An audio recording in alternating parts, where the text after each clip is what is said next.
All right, folks, how you doing? Welcome back. So we're continuing on with Irish Origins of Civilization, Volume 2, Mars. Disclaimer, as always, under Section 107 of the Copyright Act 1976, allowance is made for fair use for purposes such as criticism, comment, news reporting, teaching, scholarship, and research. The Priests of the Sun. So the Priests of the Sun would exclaim from their temples, "Get thee down," or "Get thee below," or "Get thee behind Satan," in order not to have their deity be ousted, rivaled, and outshone. And Michael makes the point that Christianity is a child of atonism. It's about light, but what is light? And does light have a dark side? Well, we go to the Gospels, Matthew 10:34. Do not think that I have come to bring peace to the earth. I have not come to bring peace, but a sword. The symbol of Mars. Interestingly, the symbol of Mars, an arrow, can be seen in miniature on the central panel of the rosette window above the door of number 10 Downing Street in London, England. Solar cults. So Yahweh or Jehovah was and is merely a rescripting of Aton, god of the world's solar cults. He was born and raised at Heliopolis and Amarna, originally based upon the lunar deity Thoth and the solar deity Atum-Ra. He was transmogrified by the Atonists as a cover for their more august god of the sun, Adon or Aton. Jabulon. Sounds like a transformer, doesn't it? Apparently, gods evolve just like men. Yahweh, Aton, is venerated by the Freemasons and Knights Templar under the pseudonym Jabulon. That is a composite word made from the three gods Yahweh, Mars, Baal, Saturn, and On, Sun. Jabulon, leader of the Autobots. Sorry, I'm just being a bit silly. Egyptian Atonism. So the Freemasonic Order of the Illuminati was founded on May 1st because of this day's significance in solar cult ritual. As Albert Pike himself wrote in his Morals and Dogma, the pagan festival of May Day was, quote, a festival in honor of the sun. It is this Egyptian atonism that controls Freemasonry. An unseen guiding hand. So this, we believe, is the secret tradition that is revealed to the higher degree members of the Masonic secret societies. There have been many insiders within Masonry, as well as investigators from without, who have guessed the presence of an unseen guiding hand. Well, didn't Washington explicitly pretty much say that in his own writings?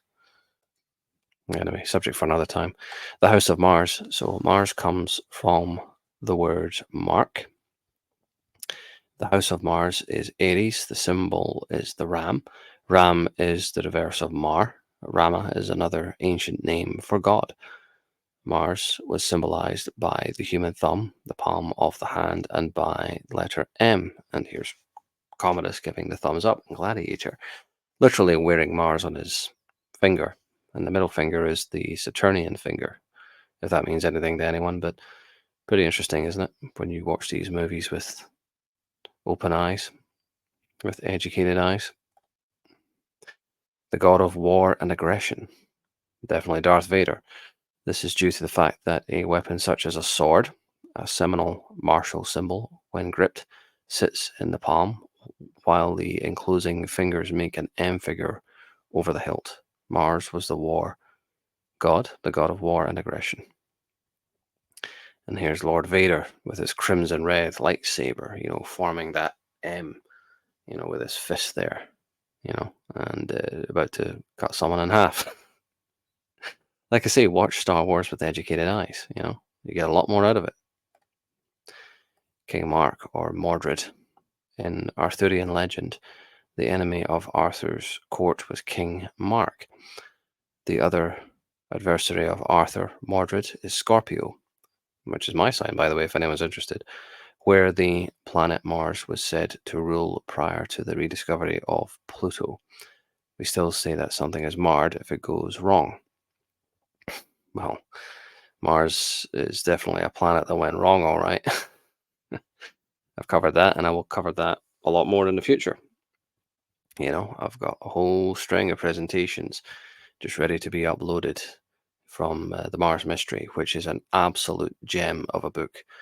And well, that reminds me, it's only 3 days until the new Netflix series comes out, Ancient Apocalypse season 2. I've been unsubscribed from Netflix for years now, a good 4 or 5 years. But I'll resubscribe for that, for Graham Hancock, Ancient Apocalypse. That's coming out soon. I love Hancock. Man, I've criticized him a little bit in the past and all that, but I'm generally pretty critical by nature. But yeah, definitely check that out. Uh, Ancient Apocalypse, awesome. So maybe I'll wait until that comes out, and then I'll upload the rest of the Mars Mystery presentations, which are ready to go. And I've still got some to prepare. Definitely a treasure of a book. Get the Mars Mystery, man. It is one of the best books that I've got, and I've got literally hundreds of books. Anyway, thanks for watching.